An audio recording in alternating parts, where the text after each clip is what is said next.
2026-এর বিধানসভা নির্বাচনকে সামনে রেখে নির্বাচন কমিশনের নির্দেশে রাজ্য জুড়ে নিরাপত্তা ব্যবস্থা আঁটসাঁট করা হয়েছে।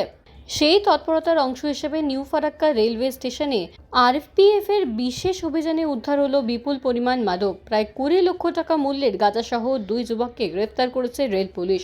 মঙ্গলবার নিউ ফারাক্কা রেলওয়ে প্ল্যাটফর্মে নিয়মিত তল্লাশি চালাচ্ছিলেন আরপিএফ কর্মীরা। আরপিএফ ইন্সপেক্টর প্রেম সিং মিনার নেতৃত্বে একটি দল প্ল্যাটফর্মে সন্দেহজনকভাবে ঘোরাফেরা করা 2 যুবককে আটক করে। তাদের কাছে থাকা ব্যাগ তল্লাশি করতেই বেরিয়ে আসে প্যাকেটজাত মাদক। আরপিএফ সূত্রে জানা গেছে 18 কেজি 300 গ্রাম গাঁজা, বাজার মূল্য প্রায় 20 লক্ষ টাকা। ধৃতরা হলো শফিউল শেখ ও আমির হামজা। প্রাথমিক জিজ্ঞাসাবাদে জানা গেছে ওই মাদকদ্রব্য কোচবিহার থেকে আনা হয়েছিল। অভিযুক্তদের পরিকল্পনা ছিল নিউ ফারাক্কা হয়ে সেই মাদক বসুদেবপুরে পাচার করা, কিন্তু তার আগেই আরপিএফ এর জালে ধরা পড়ে যায় তারা।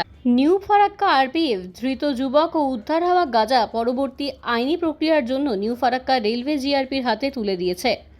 ভোটের আগে স্টেশন চত্বরে যাতে কোনো অসামাজিক কার্যকলাপ না ঘটে সেই জন্য প্রতিদিনই জোরদার চেকিং চালানো হচ্ছে। এই ঘটনার সঙ্গে আরও বড় কোনো চক্র জড়িত রয়েছে কিনা তা খতিয়ে দেখা হচ্ছে।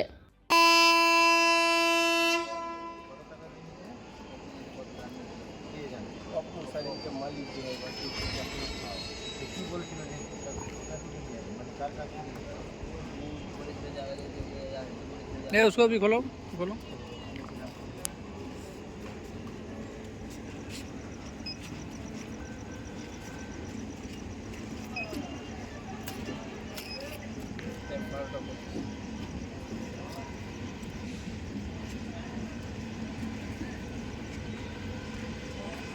चौधरी